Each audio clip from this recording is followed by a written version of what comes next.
So now let's talk about the coefficient of determination, often called R squared.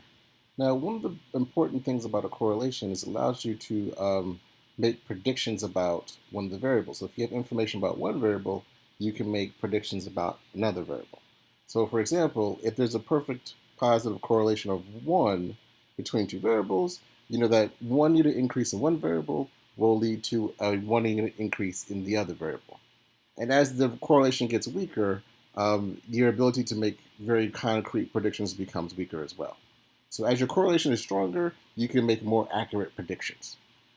And what the coefficient of determination tells you is the percentage of variability in one variable that can be accounted for by another variable.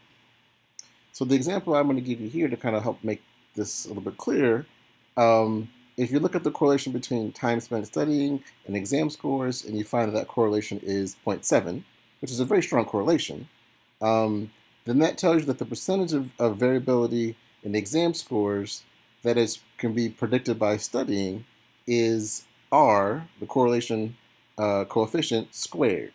So 0.7 times 0.7 is 0.9, which means that 49% of the variability in students' exam scores can be attributed to the amount of time they spent studying. So the other 51% are due to something else, but you're arguing based upon this correlation that there's shared variability among about between 49% of their two variables. Now I realize that was a relatively tricky concept, so let me give you a visual representation of this idea. So let's say you have a correlation of 0. So you have R of 0. Obviously 0 squared is also 0. So that means that there's no overlap, there's no shared variability between your two variables. So as you can see here, our x and our y, there's no overlap between them, meaning that those two variables share no variability.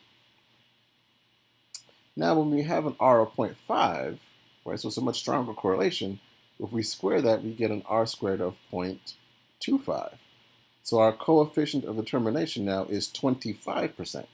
So this is a 25% overlap between your two variables. So knowing information about one variable can give you information about 25% of the other variable. In contrast, if we have a correlation of 0.9, which is a very strong correlation, we get a coefficient of determination of 0.81, so 81%. That means they share 81% of their variability. So knowing information about one can allow you to make predictions that would be accurate in regards to 81% of the other variables' variability. So now you can make much more accurate predictions. It still won't be perfect, but you can make much more accurate predictions based upon R of 0.9 than you would of an R of 0.5 because they share more variability. Another way to understand correlations is by looking at scatter plots. And scatter plots are visual representations of the direction and strength of a relationship. So if you're looking at a positive correlation, you'll see that dots on the point, they represent individual data points. So here, the dots, if it's a positive correlation, are going to be moving in an upward trend as you go from left to right. Now, obviously, you can see here on this first example, looking at temperature and number of people who purchased cold drinks, that as the temperature increased, the number of cold drinks purchased also increased. But there were some days where it was really hot and people didn't buy that many drinks, right? And there were days where it was really cold, but people still bought drinks. So it's not a perfect relationship, but you can see it's a positive one. So as temperature goes up, the number of cold drinks tends to go up as well.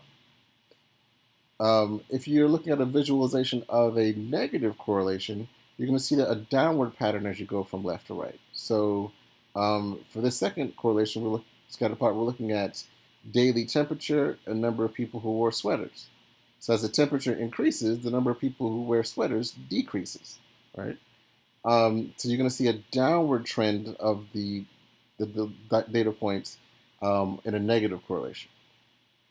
And then we have no relationship between two variables at all. The scatter plot will just look like a bunch of scattered dots, and you'll see no distinct pattern to them.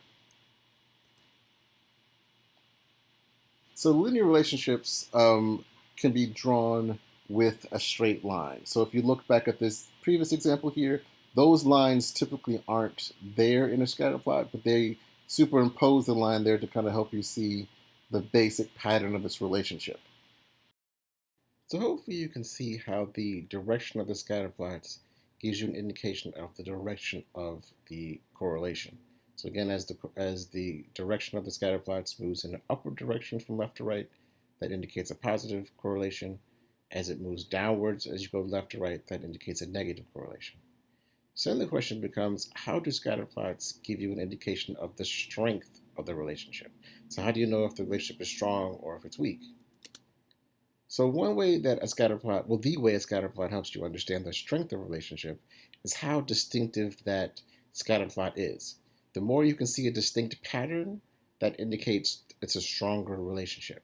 Patterns that are very kind of vague and hard to interpret or see are weaker relationships. Ones that are very clear and easy to see are stronger relationships. So as you look at this depiction of different scatter plots, this very first one here in the top left is a correlation of 0.045. So it's a very weak correlation. And as you can see, you can't see a distinct pattern there. It's just slightly positive. Now, if you jump ahead to the last scatter plot in that row, you'll see this is a correlation of 0.5. So now you can see there's definitely an upward pattern here in this correlation. Now, if you could drop down right below that scatter plot and look at the one that's R equals negative 0.997, this is an extremely strong negative relationship. You can see the pattern of the dots is very distinct. They're all kind of lumped together, right?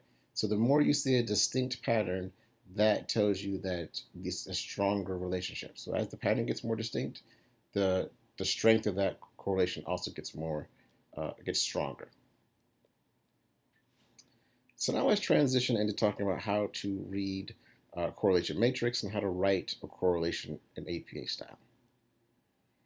So when it comes to writing correlations in APA style, as you'll see with most statistics, there's a pretty straightforward pattern to writing up your results in statistics. So the first thing you want to do is you want to indicate what statistic that you are reporting. So an R tells the reader that this is a Pearson's product moment correlation coefficient. The degrees of freedom is next. That's always going to be right after the statistic. And for correlation, degrees of freedom is number of people in your sample minus 2. I won't talk about degrees of freedom today. That's a little bit more of a complex statistical discussion. We'll talk about that later. But for right now, just remember that the degrees of freedom for correlation is always the number of participants minus 2. After you report the degrees of freedom, you then report the actual correlation itself. And you always report two places after the decimal point. So 0.03 or 0.37, right? You take that third number and use that to determine whether you should round up or round down. Then you put a comma, and then you give what's called the p-value. Now, when you're reporting either the actual correlation, so the R in the correlation, or the P for the p-value, always remember that those should be italicized. Now let's talk a little bit about what the p-value tells you. The p-value tells you the probability of getting that particular correlation if the null is true. So it's telling you that if you get a p-value that's less than 0.05, which means that it's less than 5%, then you can say that you have a statistically significant correlation. If you have a correlation where the p-value is greater than 0.05, that means that there is no significant relationship between your two variables.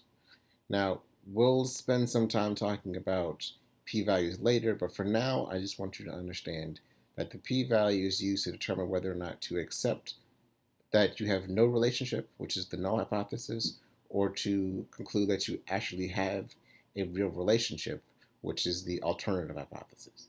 And if your p-value is less than 0.05, that means it's statistically significant, and you can then say that you have a actual correlation between your two variables. If it's greater than 0.05, that indicates that you should conclude that there is no relationship between your two variables. Now, it's not as cut and dry as that, but that's the basic principle behind it. And we'll add some complexity to it when we talk about hypothesis testing in a couple lectures.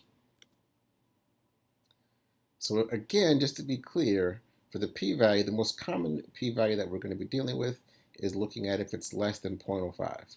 0.05 is what we consider to be a typical alpha level, which is the cutoff between something that is statistically significant, something that's not statistically significant. So if it's less than 0.05, that means it is statistically significant. If it's greater, it's not statistically significant. So if you ever want to understand if a particular statistic is statistically significant, you look at the p-value. Again, you look at it, if it's less than 0.05, you can say that it's statistically significant.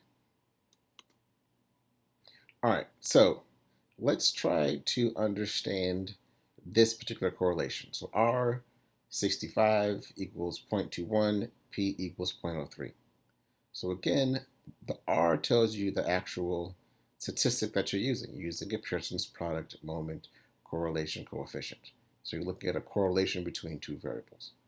The 65 tells you the degrees of freedom, which if you think about it, tells you also the number of participants, because the degrees of freedom is always the number of participants minus 2. So we know now that we have 67 participants in this particular analysis. Then the 0.21 is the actual correlation itself, right? And then the p equals 0.03 tells you that the probability of getting a correlation of 0.21, if the null is true, is only 3%. And because it's less than 0.05, which is 5%, we should then reject the null hypothesis and conclude that we have a statistically significant correlation between our two variables.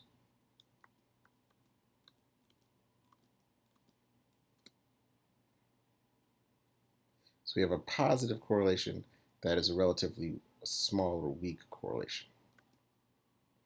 So now this next one, R37 equals negative 0.15, P equals 0.04. Again, the R tells you it's a correlation. The 37 degrees of freedom, so we have 39 participants, right? The p-value of the correlation itself is negative 0.15, so it's a negative correlation. The p-value is 0.04. Again, 0.04 is less than alpha, which is 0.05. So we should then conclude that we have a statistically significant correlation between our two variables, right? And again, it's a negative correlation because of the negative sign, and it is a relatively small or weak correlation. Now, when you're reporting correlations, you only report the negative sign. If it's a positive correlation, you do not provide the sign. You just leave it with no sign. If it's a negative correlation, that's when you report the sign and say that it's a negative 0.15. With no sign, that means it's a positive correlation. All right, so how would we say a correlation of R of 65 equals 0.21, P equals 0.03? How would we say this in words? So to give you the basic formula for talking about correlations, you'd want to say that there's a significant positive correlation, because it's a positive correlation here, between your two variables, whatever they are, x and y, right? And then you would put a comma, and then you would include the statistics. So for example here, there was a significant positive correlation between x and y. R65 equals 0.21, P equals 0.03.